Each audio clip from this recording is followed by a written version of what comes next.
আপনার কাজ কোথায় কোথায় গেলে দেখতে পাবো? আমার কাজ এখান থেকেই দেখা যাবে একটা নন্দন গেছি বহুবার। নন্দনের যে লেখাটা বাড়ির সাথে হয়েছে সিম্বল যেটা হ্যাঁ হ্যাঁ নন্দন লেখা যেটা সত্যজিৎ ডিজাইন আমরা করেছি। আমি ঝুম সুস্মিতা, চলতে হবে কিছুটা পথ আমার সঙ্গে। কিন্তু একদিনও শুনিনি যে ফ্রিল্যান্স আর্টিস্টরা কী খাচ্ছে সেইটা নিয়ে কেউ ভাবছি কিনা আমরা, এটা নিয়ে কেউ কোনো কথা বলেনি। না না অসামাজিক, পাগলটাও বলে দূরে থাকার জন্যে। আচ্ছা পাগল থেকে কিন্তু দূরে থাকতে হয় নাকি? তুমি শিল্পী, তাই শিল্পীর কদরটা বেশি ভালো বোঝো। শিল্পী হচ্ছে অসামাজিক। হ্যাঁ, দূরে দেখতে পাচ্ছ যে বাড়িটা, গ্যালারি দ্য মনসিউর সুর। মনসিউর সুর ছিলেন একজন ভাস্কর্য শিল্পী। আজকে সন্ধেটা কাটাবো তারই বাড়ির কফি শপে। এখানে এসে আমাদের সাথে পরিচয় হয়েছিল মনসিউর সুরের একমাত্র পুত্র প্রদীপ সুরের সাথে। বেশ কিছুটা সময় আমি কাটাবো ওনার সাথে, আর আমার হাত ধরে কিছুটা পথ তোমাদেরও চলতে হবে প্রদীপ সুরের উপস্থিতিতে। গুণী মানুষের বাড়ির পরিবেশই বলে দেয় তাদের মনের শৈল্পিক ছোঁয়া। এগুলো কি মোম? মধুমোম, বি ওয়াক্স।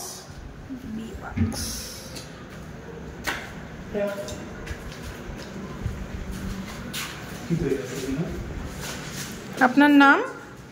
নাম প্রদীপ সুর। বাড়ি? এটাই বাড়ি। এটাই বাড়ি? বাহ।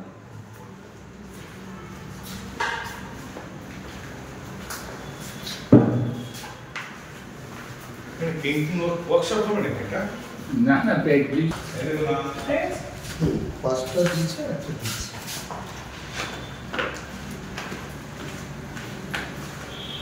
এগুলো কি কোনো ছাঁচে ফেলে বানিয়েছেন? মাছ করা আছে।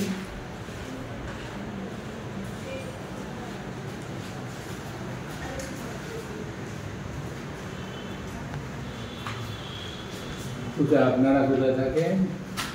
আমরা থাকি কৃষ্ণনগর। এই মোম আপনি কোথা থেকে কালেক্ট করেন? বড় বাজার। এখানেও পাওয়া যায়, এই সিজনে আসে কিছু লোক, তারা ওই মধু কালেকশন করতে আসে, তাদের থেকেও কিনি। সম্পূর্ণ মন দিয়ে না? হ্যাঁ, এটা পুরোটাই মন দিয়ে। এটাকে মেটালে ট্রান্সফার হবে, ওই জন্য মন দিয়ে করা। আচ্ছা, ব্রোঞ্জে ট্রান্সফার হবে। আপনি কতদিন ধরে এই কাজ করছেন? আমি অনেক বছর। আমি কলেজে ঢুকেছি 75-70 সালে। আচ্ছা, পাস করেছি 75 অ্যাপ্লাইড আর্ট নিয়ে, আর তারপর 77-এ পাস করেছি স্কাল্পচার নিয়ে, এখন যা করছি। তারপর ওই 77 থেকে এই লাইনেই কাজ করছি, নানান রকম। এটাই পেশা? হ্যাঁ, এটা ছাড়া জানি না কিছু অন্য।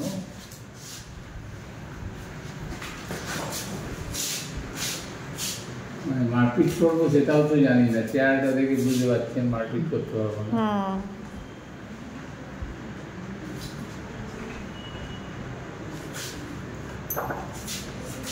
আপনার কাজ কোথায় কোথায় গেলে দেখতে পাবো? আমার কাজ এখান থেকেই দেখা যাবে একটা নন্দন গেছে বহুবার।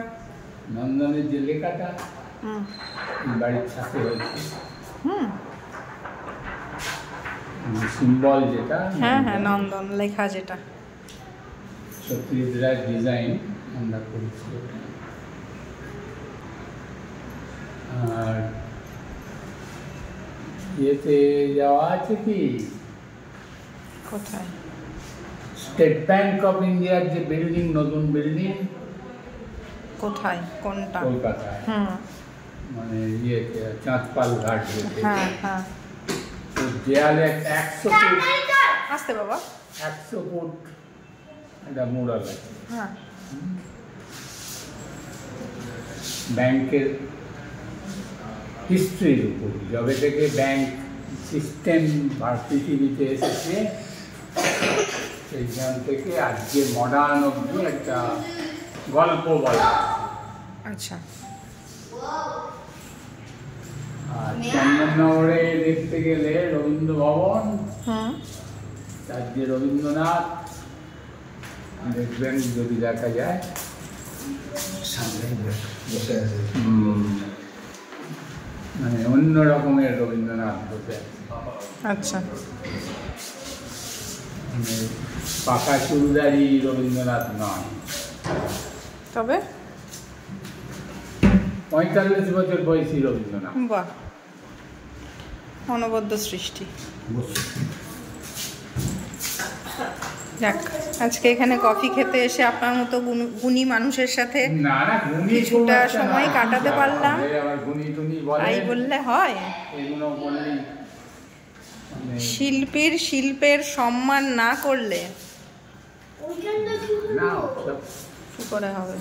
শিল্পীরা আসলে অসামাজিক। সবাই বলে পাগল। না না অসামাজিক। পাগলটাও বলে দূরে থাকার জন্য। আচ্ছা পাগল থেকে একটু দূরে থাকতে হয় নাকি? তুমি শিল্পী, তাই শিল্পীর কদরটা বেশি ভালো বোঝো। এই রে শিল্পী হচ্ছে অসামাজিক। হ্যাঁ মানে সমাজে যার কোনো অস্তিত্ব নেই বেশিরভাগ। হয়ে গেছে? একটাই ওটা।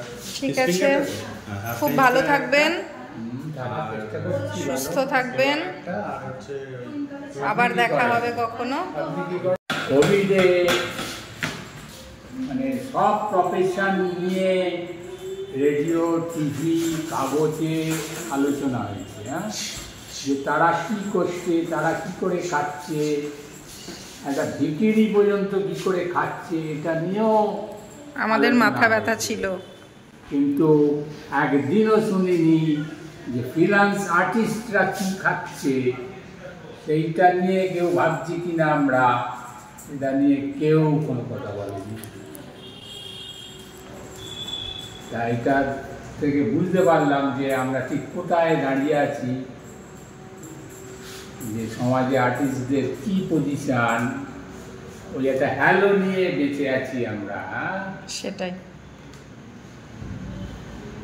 আমি একজন আর্টিস্ট, ব্যাস।